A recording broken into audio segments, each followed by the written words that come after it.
Following her son Jay Slater's burial, Debbie Duncan was part of a rave in a marquee where mourners drank and danced to techno music in honor of their fallen loved one. In a video, fervent mourners were seen carrying drinks and dancing to fast-paced music during a funeral service for British teenager Jay Slater. Videos uploaded to X and TikTok show friends and family of the 19-year-old Lancashire boy gathering in a marquee to mourn him in a special way following his funeral. In scenes reminiscent to the techno event he traveled to Tenerife for. When the apprentice bricklayer disappeared on a vacation in Tenerife, it was reported missing for the first time 2 months ago. Jay's body wasn't discovered for another 29 days until last month. Read MMOR. Putin is by short and curlies, and has been scared out of his wits by the attack in Ukraine. To view further recent news from the Daily Star, click. On August 10, in Accrington Cemetery Chapel in Accrington, Lancashire, he was given his final farewell by his father, Warren Slater, 58, and mother, Debbie Duncan, 55. Additionally, new footage on social media appears to contrast the solemn moments of his funeral with a celebration. There's even a video of his mother Debbie, wearing blue, raving alongside other bereaved people that was uploaded to TikTok. Jay's mother and friends are delighted for him. Hopefully you found the light. Jay, please don't stop grinning and dancing up there. The poster stated, "Justice must be done." Go Debbie, raving for Jay Slater, is the caption that is superimposed over the video. Honoring life with a celebration. This would have delighted him.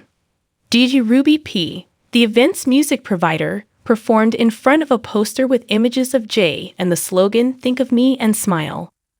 She claimed to have helped celebrate Jay's life by DJing on her own account. Forever Young by Alphaville is played in the footage. "This breaks my heart. But you've all done him so proud," a responder said. "On that day, he would be dancing with all of you. Please watch out for his mother, who will require everyone's help. She isn't going to be as resilient as his brother and father." Someone else commented, "The best celebration of life I've seen, just how Jay would have wanted it." On the other hand, ex-persons lacked empathy. Someone commented, saying, "DJing after a funeral is absolutely mental." Another individual commented, "This is where the £60,000 GoFundMe money went," alluding to a campaign that had been established to aid in Jay's hunt while he was still missing.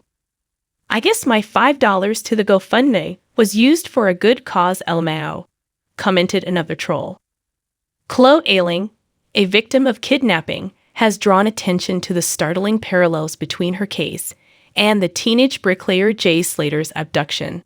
The 26-year-old glamour model was drugged and abducted after being enticed to Milan in 2017 by Lucas Herba, a Polish national, with the promise of modeling work. After giving Chloe a ketamine injection, stuffing her into a hold-all bag, and having her mouth shut, she was informed that she would be sold for €300,000, £265,000, on the dark web as a sex slave. However, her kidnapper freed her after 6 days. Herba was sentenced to 16 years in prison in 2019, but prior to his trial, his attorneys released a statement claiming that Chloe's kidnapping was a publicity ploy. When CCTV images of her in an Italian village clutching her kidnapper's hand surfaced, she came under intense scrutiny on social media and in the media. Later, Chloe said that supporting his feelings was her best chance of surviving. But not many people bought into her story. The story of Chloe Ayling has now been transformed into a 6-part BBC drama called Kidnapped. The Chloe Ayling story, following her time on Celebrity Big Brother and her book. Herba was released from prison after having her sentence reduced. Chloe stated in an interview conducted in advance of the show's premiere this week that there are striking parallels between her case of kidnapping and Jay's terrible disappearance. While vacationing for a music festival with friends on the island of Tenerife, the 19-year-old British teen vanished from sight on June 17. His disappearance quickly made news, and ludicrous conspiracy ideas started to circulate online. The case, according to amateur investigators and trolls, was manufactured. They even compared Jay's distraught mother, Debbie Duncan, to Karen Matthews, who was famed for her scheme to have her 9-year-old daughter abducted and held for ransom. His death was found on July 15, forcing his family to make comments begging for privacy. According to the preliminary autopsy, a fall was the cause of his death. Speaking to The Times, Chloe stated that the public saw her and Jay as monsters rather than victims. He wasn't a model, and he still got all that, she clarified. Victims are seldom believed until there is hard evidence, such as CCTV footage. You can only.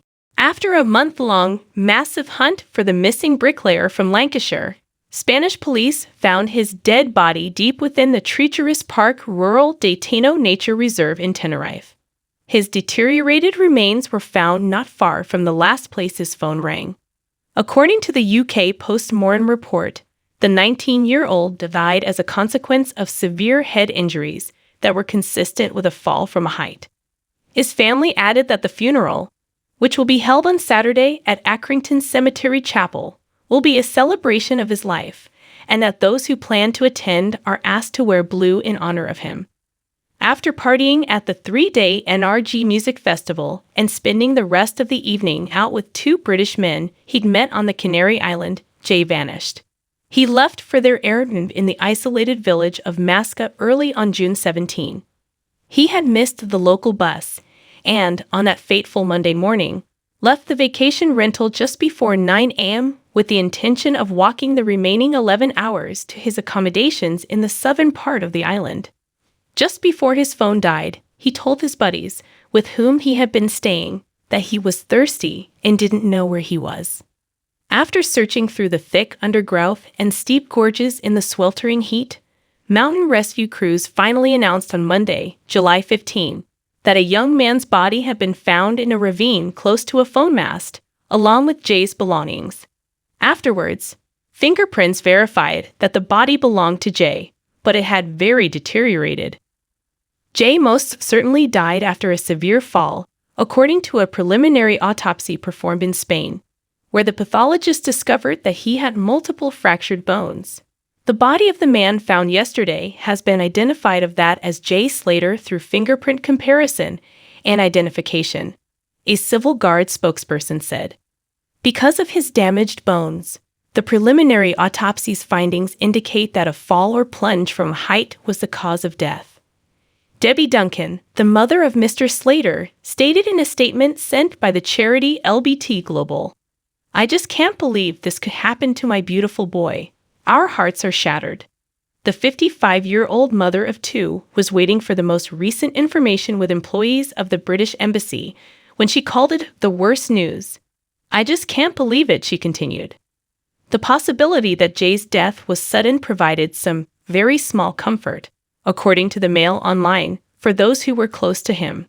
Mark Williams-Thomas, a retired investigator who helped with the search, provided some insight into how simple it would have been to fall in such dangerous terrain. The investigator, who previously worked on Nicola Bulley's case, previously stated to the Mirror, "The body was discovered within a 20-minute walk from the pin drop spot. It is obvious how steep and dangerous the terrain is. A slip or loss of footing might prove fatal." After watching the search team's video from Monday morning and learning that the helicopter was in the same region on Sunday afternoon where the body was found. The realization struck after Brad Hargreaves, Jay's closest friend, had earlier disclosed specifics of their last phone conversation when Jay was walking to his death.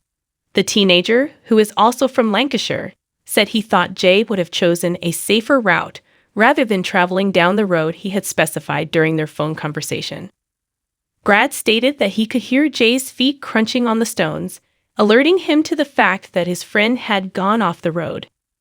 "You know, when you walk on gravel, or whatever it is, you know what I mean, stones," Brad explained. Brad gave the following explanation. He was talking on the phone while strolling down a road when he tripped and fell. Not a huge fall, but a tiny little one.